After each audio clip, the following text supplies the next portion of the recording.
Katrina makes landfall far south of here, in the swamps at about 6:15 in the morning.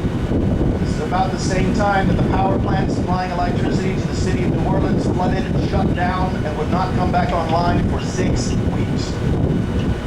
Over the next few hours, as Katrina makes its way towards New Orleans, breaches, breaks, and overtops occur all across the city. There was no one type of failure. Different things happened in different places.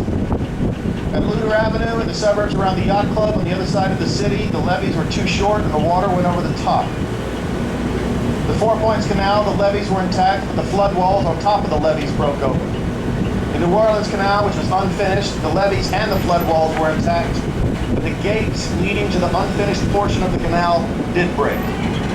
In other places, the levees were supposed to have been built upon impermeable soil that would not allow water through it. This was not done.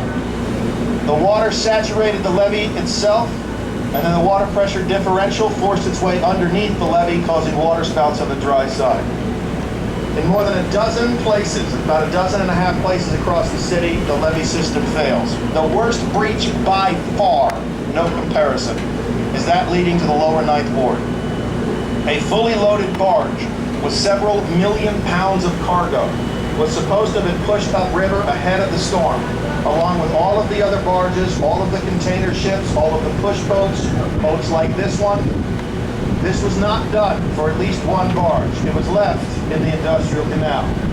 When the wind began to rise and the waves began to rock, it broke free of its lines. Several million pounds of cargo in a thick metal shell punched the thin concrete shell and the dirt pile behind it like a battering ram. The water began rushing inward. By the time the inrushing water had finished widening that breach, it was 400 feet long. Katrina passes New Orleans at 9:30 in the morning. The wind begins to die very quickly. The damage has already been done and the water is rising. Most people did not realize they were in a flood situation until it was too late. The reason for that is if you are in a Category 5 hurricane, or any hurricane, you do not stand next to a glass window and look outside. It's far too dangerous.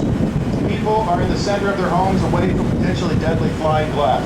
They've got plywood over their windows, or at the very, very least, multiple layers of cardboard.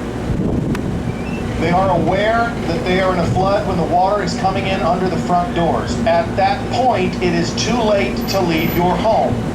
New Orleans houses are raised, which means by the time it's coming in under the front door, it's at least 2 feet deep outside. The water is coming from a point source, which means it is moving very, very quickly. You cannot step into 2 feet of fast-moving, debris-filled water and survive. So the people went the only direction that they could. They went up. They went to their second floor if they had it. They went to their attics if they didn't. Many thousands of men, women, and children in New Orleans survived because of 6 words. That is a literal statement. Those 6 words are: keep an axe in your attic. Since 1965, it has been standard hurricane preparation in New Orleans. Keep an axe in your attic.